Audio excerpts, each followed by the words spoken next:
আমার প্রতিপক্ষ আমাকে নিয়ে অনেক বাজে বাজে কথা স্টেজে বলে তাদের প্রধান দুইটি কথা।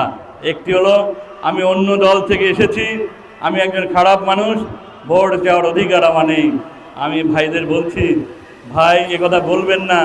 আপনার দলের যিনি আমির, তিনি কিন্তু 1973 সালে জাসদ ছাত্রলীগ করেছেন 8 বছর, 1979 সালে ছাত্র শিবিরে জয়েন করেছেন।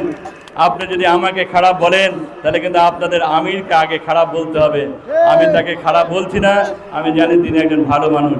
সুতরাং উপর দিকে স্যাপ ফেললে কিন্তু নিজের মাথায় পড়ে, এটা ভেবে দেখবেন।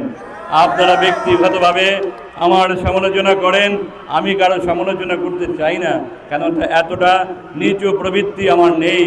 তারপরও বলছি, গত 40 বছরে আপনার দলের প্রার্থী যদি সাধারণ মানুষ অথবা কোনো প্রতিষ্ঠানে নিজের কষ্টার্জিত অর্থ দিয়ে 1টি টাকা সাহায্য করেছে, এটা যদি দেখাতে পারেন, আমি আপনাদের কাছে সারেন্ডার করব। কিন্তু আমি গত 40 বছর ধরে এই অঞ্চল শুধু না, সারা বাংলাদেশের মানুষ আমাকে দানবীর বলে। দানবীর কিন্তু এত সহজ বিষয় নয়। আপনারা সেই কথাটাকে বিতর্কিত করছেন, বলছেন কোথায় টাকা পায়। আর ভাই, আমি কোথায় টাকা পাই এটা তো সরকার জানে, সরকারের কাছে জেনে নিন আপনি।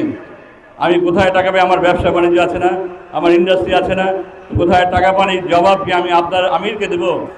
আমির যদি জানতে চান, আমাদের এনবিআর আছে, সরকারি অনেক সংস্থা আছে, তাদের কাছ থেকে জেনে নিন কোথায় আমি টাকা পাই। আপনারা আমার নামে মিথ্যাচার করবেন না। মিথ্যাচার করলে আমি তো নিজে আপনাদের বিচার করতে পারবো না। আল্লাহ রব্বুল আলমিনের দরবারে কিন্তু আমি মিথ্যাচারের জন্য বিচার চাইব। আর বিচার চাইব আমি আমার এই মোড়লগঞ্জ শরণখোলার অগণিত মানুষের কাছে। আপনারা বিচার করবেন, আমি যদি কোনো অন্যায় করি আপনারা প্রতিবাদ করবেন, কিন্তু তারা যদি এই মিথ্যাচার আমার বিরুদ্ধে করে তারও জন্য আপনারা সঠিক ব্যবস্থা গ্রহণ করবেন, এটাই আপনাদের কাছে দাবি। প্রিয় ভাইরা, অনেক কথাই বলার ছিল আপনাদের। এত মানুষ আমাকে দেখতে এসেছেন, আমার কেন জানি মনে হয় আপনারা আজকে আমাকে কিনে ফেললেন। আপনারা আমাকে আজকে কিনে ফেললেন, এটা আমি আপনাকে ঘোষণা দিচ্ছি। আগামী যতদিন আমি বেঁচে থাকব, আমি আপনাদের হয়ে কাজ করব।